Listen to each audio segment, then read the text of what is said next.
నమస్తే, welcome to 99 TV.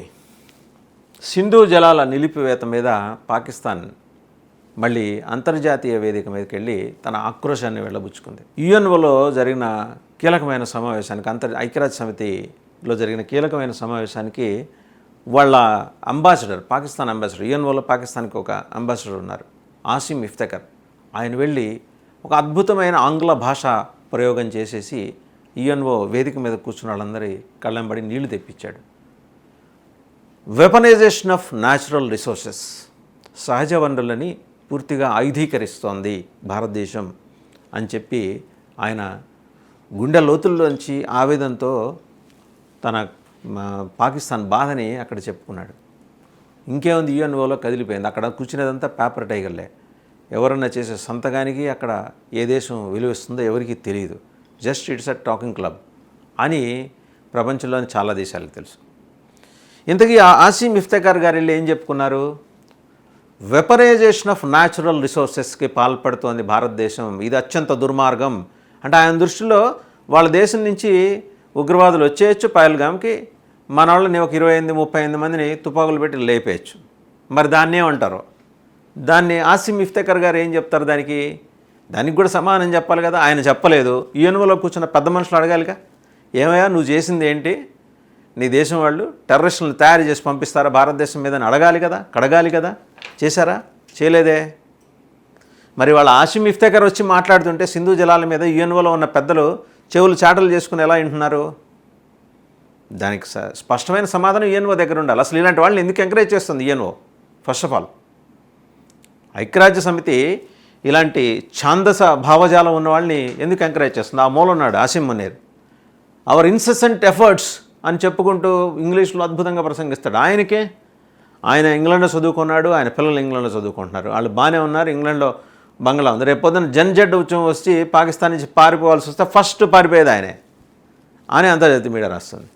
అవతల పక్క షహబాజ్ షరీఫ్, ఆయన ఏం చెబితే ఇది చేయడం తప్పితే ఇంకోటి ఏం లేదు. నువ్వు వెళ్ళి కరాచీలో మిలిటరీ ఆసుపత్రిలో పడుకో, నేను అవసరమైన పిలుస్తా అంటే ఎక్కడిలో అక్కడ పడుకుంటాడు.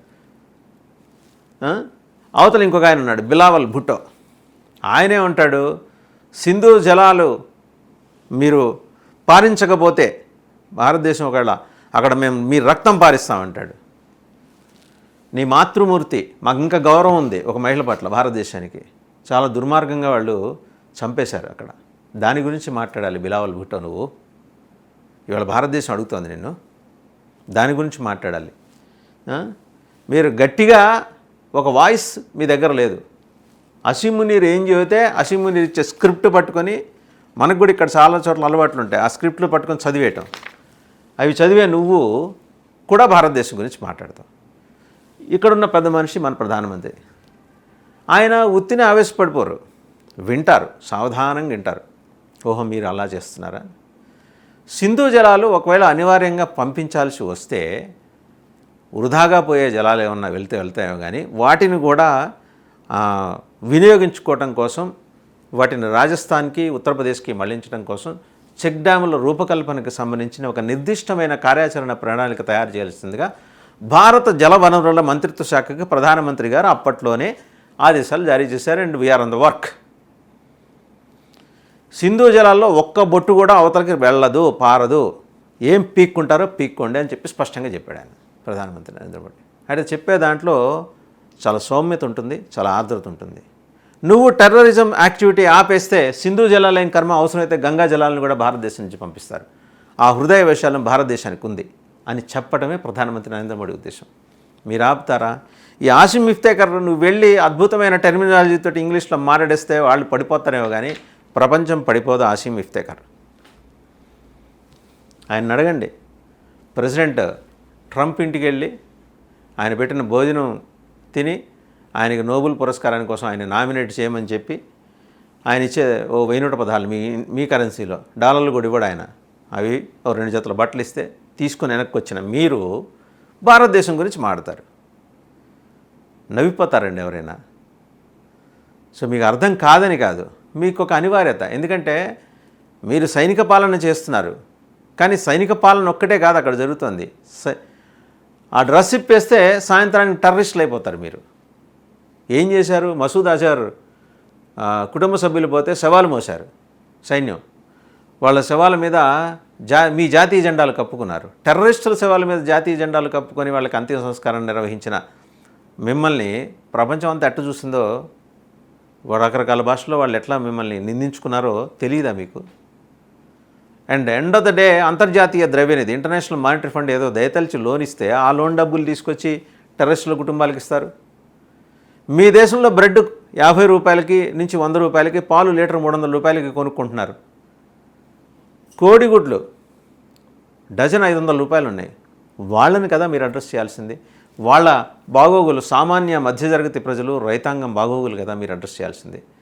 ఎంతసేపు టెర్రరిస్టులు తయారు చేద్దాం, బంగ్లాదేశ్లో ఎయిర్పోర్ట్ కడదాం, చైనా డబ్బులు ఇస్తుంది, ఆ ఎయిర్పోర్టు కింద మళ్ళీ టెర్రరిస్ట్ క్యాంపులు కడదాం, బంగ్లాదేశ్ నుంచి భారతదేశాన్ని కొడదాం, ఇలాంటి దుష్ట తలంపులతోటి మీరు ఉన్నంతకాలం సింధు జలాలు భారతదేశం ఆపడం కాదు, సింధు తనంతట తనుగా ఆగిపోయి రూట్ మార్చుకుంటుంది.